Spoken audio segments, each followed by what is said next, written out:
Everybody. Okay, today's daf is Masechta Baba Metzia daf Tzaddik Ches, and we're going to start from the Gemara on daf Tzaddik Zayin Umid Beis. The Gemara says that if the Mishnah said that if a man lent and rented a cow to somebody. Now the halacha is that if it dies when it's a rental, the borrower has to pay back a brand new cow. If he just rented the cow and it dies by itself, then you don't have to pay back a brand new cow. So what happens is, the Mishnah says, he gave over a cow to somebody and he says, one day it should be borrowed to you. The next day you pay me a rental fee. So, and then the cow died. So the owner of the cow says that you owe me a new cow, because when the cow died, it was at a time when you borrowed the cow. And therefore, as a borrower, you owe me a brand new cow, because the borrower is chayiv ba'insim. But the renter says, I'm not sure. Maybe it was like you said, and I owe you a new cow, but perhaps it died at the time that I'm renting it from you, and therefore I don't have to give you a new cow. The Mishnah says that the renter, the person who received the cow, has to pay. So the Gemara says like this: Shamat minay. We can hear from our Mishnah an interesting thing. Shamat minay. We hear from here. Manali biyadcha. The man says, "You owe me $1,000." V'halo ama, and the other person says, "Eini yadeya. I'm not sure if I owe you $1,000." Chayev. The guy is chayev. We don't say hamoitzi machavera olavaraya that you have to prove it, as long as the nitva, the one that's being claimed against, is not sure, and the one that is sure says you owe me money, you're obligated to pay. So bari v'shema, bari adif. One's 100% clear in his taina, and the other one's not sure. Then the bari, the one that's 100% clear, wins. So later, don't look the circumstances why it dies. If the circumstances are overwork or maybe something else, maybe was sick. No, the cow was sick. Don't then look it up for it. Right. You're right. If it dies because of it was overworked by the work, then the borrower is potter. Here we know that it died by itself. And as a borrower, even if it dies by itself, you have to pay. So the Gemara says, "Lema to have it tiyufta de Rab Nachman, let it be a stira against Rab Nachman." To Itma, we learned, "Monali biyadcha." A man comes over to you and says, "You owe me a mona, $1,000." V'hala Oma, and the person says, "Eini yadeya. I'm not sure if I owe you $1,000." Rav Yehuda says, "Chayiv, you chayiv to pay." So because this guy who says, "Monali biyadcha," you owe me money, he's so sure. And the other person says, I'm not sure if I owe you the money. Yechayev. Bari v'shema, bari v'adif. Rav Nachman, Rav Yochanan Amri, Rav Nachman and Rav Yochanan both say, Potter, you potter. So you potter from paying, because we say, Hamoitzi machameirei olav raya. Just because he says, I don't know, doesn't mean he owes you the money. So why in our Mishnah does the person who received the cow have to pay? Answers the Gemara, there's another reason why he had to pay in our Mishnah. That Rav Nachman says, Rav Nachman had a teretz somewhere else, and he said that it's talking about that the person who received the cow really was supposed to swear. And because he can't swear, therefore he has to pay. If you're obligated to swear, and for some reason halacha says you're not supposed to swear, we don't trust you, then we make you pay. Hachinami, in this case, in our Mishnah, it's talking about yes, there is a conflict of shvua between them. That means that the person who received the cow was supposed to swear. So the Gemara says, what kind of shvua was he supposed to swear? What was the shvua that he was supposed to swear? Answers the Gemara Kidarava, like what Rava said. The Amar Rava. We go Amar Tzaddik Chesed Rava. The Amar Rava said, "Manali biyadcha." Man says to somebody, "You owe me $1,000." V'halo Amar, the person says, "Ein lecha biyadi ela chamishim." I only owe you 50. In other words, let's say he said, "I owe me $100," and the person says, "I only owe you 50." So now he's called a moide b'miktsas. He agrees, I owe you 50, not 100, but 50. So really, he would be chayav a shvua. And what's he supposed to swear? I only owe you 50, and I don't owe you anything else. But here, this person said, "V'hasha'ar," the other 50, he says, Eini Yadeya. I don't know if I owe you. Maybe I do owe you. Maybe I don't owe you. So he cannot swear the shvua moide b'miktsas. So mitoich she'einu yochel shava mishalem. Because he cannot swear in that case of moide b'miktsas, he's going to have to pay the full 100. So therefore, that's a situation where you're obligated to swear, and because you can't swear and pater yourself, the only other choice is we have to make you pay. So same thing, you're going to have to say, our Mishnah is the same idea. Mishkachas law, Reisha bebeis v'seifa begimel. Really, our Mishnah is talking about when there was 2 cows, and the last case of the Mishnah, the third case of the Mishnah is talking about where there was 3 cows. So the Gemara explains, Reisha bebeis. There was actually 2 cows over here. And he said like this, the Amalek, the person who owned the cow says, Beis Poros Masarti Lecha. I gave you 2 cows for you. And each one of those cows, half the day it's a borrowed cow, and half a day it's a rented cow. So half a day you can use it for free, and half a day you have to pay me a rental fee. Iname, or another situation, the second case, he said, those 2 cows, you could use it for a full day as a borrowed cow. So you have 2 cows to use for free, let's say on Sunday. And one day, let's say on Monday, you have to pay me a rental fee. And the guy claims, the owner of the cow says, that both cows died at the time period when it was a borrowed cow. And at the time period when it was a borrowed cow, so the person who took the cows would have to pay. Okay, so now, but the person who took the cows, he'll call him a borrower. He said, you're right. 1 cow, I agree, died when it was in the borrowed time, and therefore I owe you a cow. When it was borrowed, it died. But the other cow, lo yadana, I don't know. Did it die by it when you borrowed it? When I borrowed it, or maybe perhaps it died during the rental time when I was actually renting it from you, and therefore I don't owe you a cow. So he's like a moide b'miktsas. He's saying, I owe you 1 cow. I'm not sure if I owe you the other cow. So therefore, because he cannot swear, mishalim, he's going to have to pay. And therefore, that's why in our Mishnah you have to pay over here. It's not because it's a bori and a shema. It's because the person who took the cows has an obligation to swear. And because he can't swear, he's going to have to pay. And why does he have to swear? Because he's a moide b'miktsas, because he agreed that he owes 1 of the cows. He's not sure about the second cow. So because he's not sure about the second cow, therefore, we're going to have to, he doesn't swear, he's going to have to pay. The Seifa, the third case of the Mishnah is Begimel, that there were actually 3 cows. The Amalei, because he says, the owner of the cow says, Gimel Paris Nasati Lecha, I gave you 3 cows. Beis B'She'ila, 2 of the cows were lent to you for free. You could use for free. The Achas B'Schiris, 1, you had to pay a rental fee. Umesu Hanatarti Deshila, I claim 2 cows have died, 1 is still around, right? So I claim the cows that died was the one that I lent to you, and therefore you owe me 2 new cows. So the shoyel will say, the one that took the cows will say, you're right, I agree that the one that I borrowed, 1 of the cows that I borrowed died. That has to be true because he borrowed 3 cows, and 2 of them died. 2 of them were she'ela cows. So 1 of them definitely is a she'ela that died. Idach, the second cow that died, lo yadad, I'm not sure what it was. Idish she'ela mesa. Was it the cow that I borrowed died? The kaima is and the one that remained alive is the one that I rented, and therefore I owe you another cow, a second cow. Or idish mesa. Is it the cow that I rented from you died?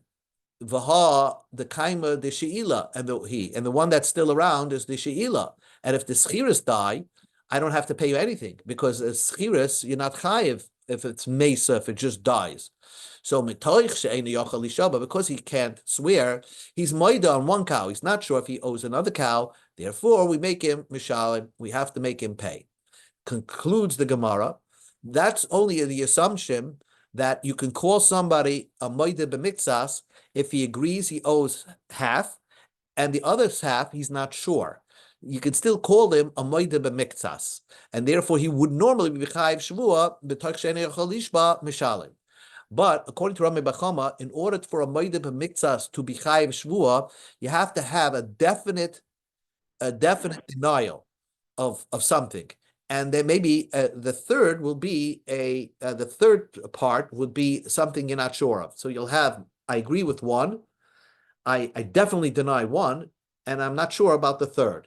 So the Gemara is going to say that Rami Bachama, according to Rabbi Bachama, the Amma, Dalit Shoimim Tzrichim by the four Shoimim that have the chiyuv of Moide b'miktsas, Tzrichim, in order to be an effective Moide b'miktsas, in order to be chayev a shvua, you need kfira b'miktsas. You have to deny part of it, 100% deny, v'haidah b'miktsas, and agree to part of it. And that makes sense. Right then and there, you chayev a shvua. There's no way to be chayev a shvua by an any a day. You have to have some part of it that you're totally denying it. So then all you do is add another cow into the mix. Skachas law, you'll say, Reisha begimel b'seifa bedalet. The beginning of the Mishnah is talking about there were 3 cows, and the end of the Mishnah is talking about there were 4 cows. Reisha begimel, the beginning of the Mishnah is talking about 3 cows. The Amalei, because he says, Gimel paras masatilcha, I gave you 3 cows. Palga de yoma b'shila, palga de yoma b'schiris. 3 cows, half the day it's free, and half the day you have to pay me a rental fee. Half the day it's borrowed, half the day it's rented. Inami, or chad yoma b'shila, one day all 3 cows are free, borrowed, lent to you. The chad yoma b'schiris, in one day, let's say on Monday, you have to pay me a rental fee. Umesiv gimel, kula be'idin shila. The guy who owns the cow says, I think all 3 died at the time that they were borrowed to you, and therefore you owe me 3 cows. So the person that took the cow says, one, I never borrowed 3 cows. Okay? I never borrowed 3 cows. I only took 2 cows from you. So now he's in denial. And one of them, I owe you a cow. So it's a hoidah b'miktsas right here at this point. He's chayiv and shvua. And be'idin shula mesa. And that one that died, actually, I owe you a cow because it died when I borrowed it from you. The idach, the second cow that you think I owe you, lo yadada ibedin she'ela mesa, v'ibedin schiris mesa. I don't know if it died when it was the borrowed time or when it was rented. Therefore, because he can't swear, he's going to have to pay another cow. So that's how Rabbi Bachama says it. So basically, you have a moedim b'miktsas, on the third cow, and then one cow he for sure owes, and one cow he's not sure. The cow that he's not sure makes it that he can't make a shvua. Because he can't make a shvua, he'll have to pay. And same thing, seifa, badalid. The end of the Mishnah is talking about Dalit, the Omalei, Dalit, Paras, Masatilcha. I gave you 4 cows. Gimel b'shelach, 3 were rented, and Chada b'schiris. And one of them was supposed to be Gimel b'shelach. 3 were lent to you, and one of them is rented to you. Umeiseh hanach Gimel b'shelach. Out of 3 out of the 4 cows, the 3 that were borrowed to you died, and therefore you, the recipient of those cows, have to pay me 3 brand new cows. Amalei, and the person says, we go to Amar Beis. Shoyel said, Chada, you never gave me 4 cows, you only gave me 3 cows. So that's fine. I deny that. The Chada, 1 cow in the Sheila Mesa, that it was the borrowed cow that died. So I agree, I owe you 1 cow. The idach and the 3rd cow, lo yadana idis schiris mesa the kaima sheila. If it died, if the schiris died, and therefore the one that remained around was the sheila, and therefore I don't have to pay you anything. Or the sheila mesa the kaima schiris, or the borrowed cow died, and you're right, I owe you another cow, a 2nd cow, or the kaima schiris, and the one that's still around is the rental cow. Because he can't swear, he pays. So the bottom line of this whole exercise of the Gemara is that although Rav Nachman has the opinion that Bari Vishema does not make somebody have to pay, in our Mishnah, there's another reason. There's a reason why we make the guy pay is we make the guy that recipient of the cow pay is because really he would have to swear because he was a moida b'miktzas. It doesn't say that in the Mishnah, but you're gonna have to sing it into the Mishnah that he was a moida b'miktzas, and he has a part of his moida b'miktzas that he doesn't know if he still owes the other part. He wasn't sure. He wasn't a complete kaifer hakoil. And because he cannot swear, we make him pay. That's the how the Mishnah will square off. Now the Gemara continues. If one says they had two cows, and this one says the borrowed cow died, and the one said no, the rental cow died. So it's a bari and a bari. So the Mishnah says that the guy that received the cow, he has to swear that the rented cow died and the borrowed cow was not the one that died.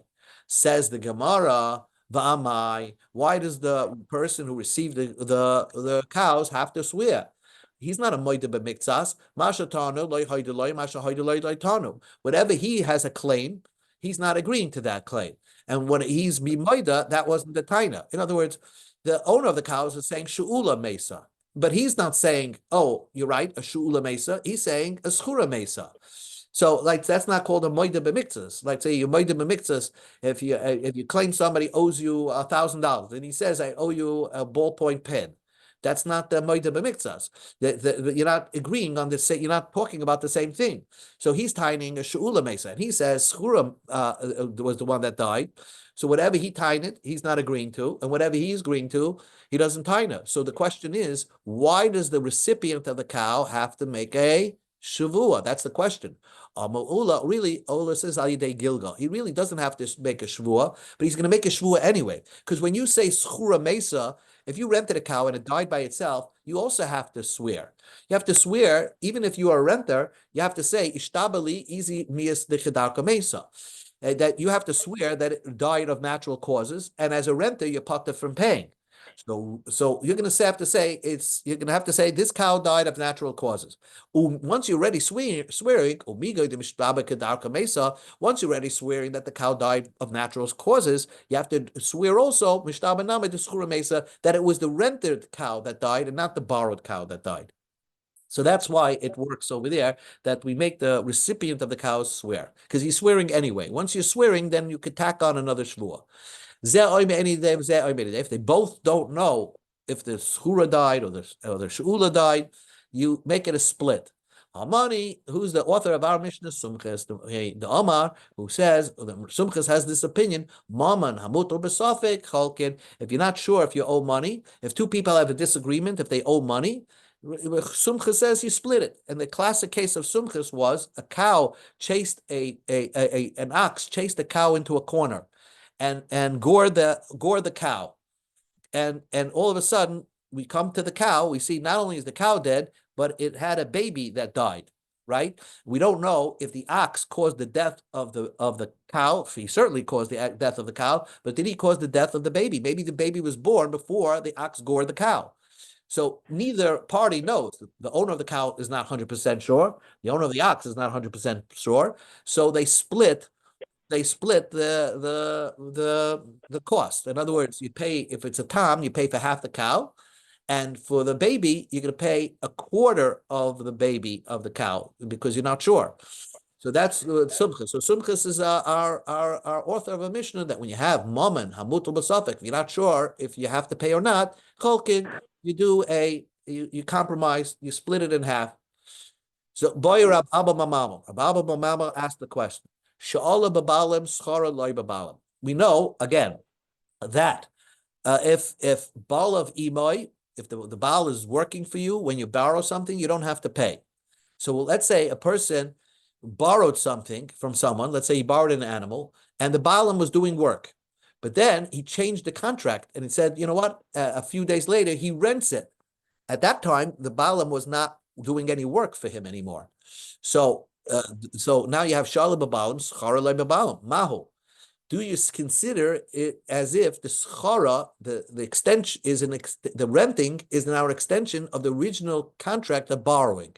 Me amrina, do you say she'ilul chuda the borrowing is by itself, uschir is the chuda kaima, and the renting is by itself, and therefore it's a sochra loy b'bailim, and therefore you're going to have to pay.